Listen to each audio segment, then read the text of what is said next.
हिंदू धर्म की नींव वैदिक और संस्कृति संस्कारों पर आधारित है। हिंदू धर्म में संस्कारों का बहुत बड़ा योगदान बताया गया है। प्राचीन समय में ऋषि मुनियों द्वारा मानव जीवन को उच्च बनाने के लिए संस्कारों को बहुत विशेष बताया गया है। हिंदू धर्म की प्राचीन संस्कृति संस्कारों पर आधारित है। ऐसे ही व्यक्ति के जीवन में कुल 16 संस्कार बताए गए हैं जो उसके गर्भाशय समय से लेकर वृद्धावस्था तक होते हैं। 16 संस्कारों की जानकारी के लिए हमने ज्योतिष शास्त्र के जानकार शशांक शेखर शर्मा से बातचीत की, तो उन्होंने क्या कुछ कहा है, सुनिए। हमारे शास्त्रों में 16 संस्कारों के बारे में बताया गया है। संस्कार शब्द का जो अर्थ है वो आज के परिवेश में आपके व्यक्तिगत व्यवहार को दिखाता है।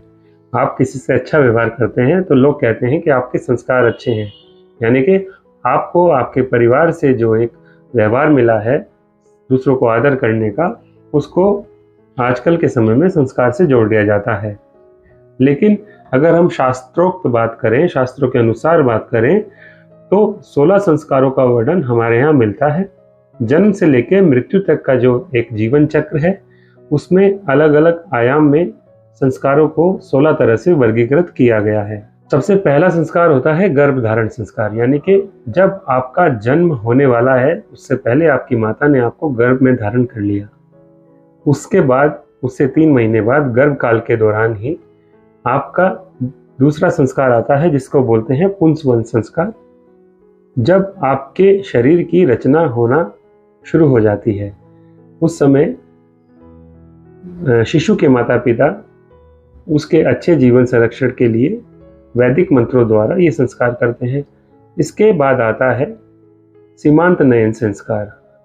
इस संस्कार में गर्भ काल के 6ठे महीने में ये संस्कार किया जाता है, क्योंकि वो जो काल रहता है 6 से 8 महीने का, इसमें गर्भपात की संभावना ज़्यादा रहती है शास्त्रों के अनुसार। तो उस समय ये संस्कार किया जाता है। इसके बाद आता है जात कर्म संस्कार। ये पहला संस्कार है जो शिशु के जन्म के उपरांत होता है। इस संस्कार में शिशु के जो पिता होते हैं वो शिशु को घी या शहद अपनी उंगली से चटाते हैं। इसके बाद अगला संस्कार नामकरण संस्कार, जिसमें बच्चे का नाम रखा जाता है। इसी क्रम में चलते हैं निष्क्रमण संस्कार। निष्क्रमण संस्कार में शिशु को 4थे से 6ठे महीने में सूर्य चंद्रमा के प्रभाव में ले जाया जाता है, यानी घर से बाहर निकाला जाता है।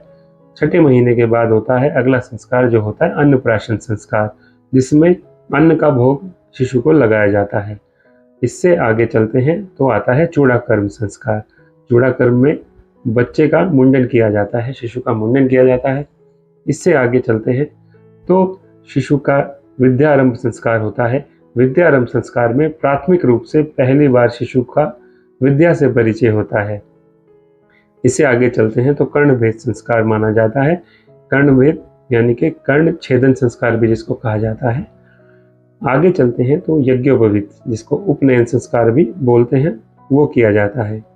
यज्ञोपवीत के बाद शिशु का, या उसको छात्र बोले, उसका फिर वेदारंभ संस्कार होता है। वेद आरंभ यानी कि गुरुकुल परंपरा में जाते हैं और वेदों से संबंधित शिक्षा दीक्षा लेते हैं।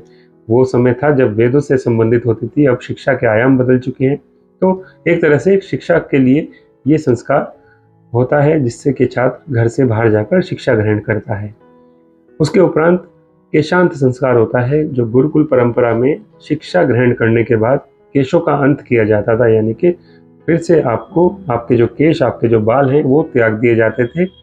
और उसके बाद होता था समावर्तन संस्कार, जो आपकी गुरुकुल परंपरा की विदाई करता था और आप गुरुकुल परंपरा से सामाजिक जीवन में आने वाले होते थे। और उसके बाद आप अपने गृहस्थ में आते हैं जहाँ पर आपका विवाह संस्कार होता है। और विवाह संस्कार के बाद आपका अंत्येष्टि संस्कार, या जिसको अंतिम संस्कार बोला जाता है। तो ये 16 संस्कार हमारे शास्त्रों में बताए गए हैं। गर्भाशय से लेकर वृद्धावस्था तक कुल 16 संस्कार बताए गए हैं जिनमें व्यक्ति का जीवन व्यतीत होता है। धार्मिक ग्रंथों के अनुसार कुल 16 संस्कार बताए गए हैं जिनमें व्यक्ति का जीवन गर्भ धारण करने से लेकर मृत्यु तक होता है। ओम प्रयास, न्यूज़ 18 हरिद्वार।